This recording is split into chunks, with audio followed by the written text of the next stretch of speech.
అట్లాంటి వాటిట్లో ఒక 3-4 చోట్లన వాళ్ళు జనంలోకి తెలియట్లేదు వాళ్ళు అన్నటువంటి ప్రచారం జరుగుతుంది. ప్రచారం మాత్రమే, మనం ధృవీకరించలేము. అది విజయవాడ వెస్ట్ ఒకటి, తర్వాత పత్తిపాడు ఒకటి, ఇంకొకటి వచ్చి రేపల్ ఒకటి.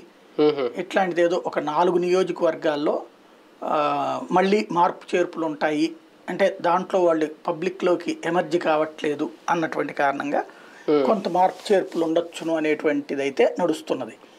వాళ్ళు అంటే కొత్తగా ఎవరి పేర్లు అయితే ఎంపీ అనౌన్స్ చేశారో వాళ్ళకి సంబంధించి వాళ్ళు ఇన్వాల్వ్మెంట్ తక్కువ ఉంది, వాళ్ళకి పబ్లిక్లో ఇమేజ్ తక్కువ ఉంది. ఇదివరకు ఎమ్మెల్యే మీద ఇమేజ్ తక్కువ ఉంటే ఈ కొత్తగా వచ్చినటువంటి వాళ్ళు ఇమేజ్ తక్కువ ఉందన్నటువంటి ప్రాతిపదికన లెక్కలేస్తున్నారు అన్నటువంటిది. అది ఎంతవరకు వాస్తవం రేపు లిస్టులో. కొత్త అభ్యర్థులను ప్రకటించేసిన తర్వాత ఆబ్వియస్లీ వాళ్ళకి అప్పుడే జనాల్లో అంత గుర్తింపు అయితే రాదు కదా. అంటే సిట్టింగ్ ప్లేస్లో కొత్త వాళ్ళని పెట్టినప్పుడు ఖచ్చితంగా సిట్టింగ్ ప్రభావం అయితే ఉంటుంది.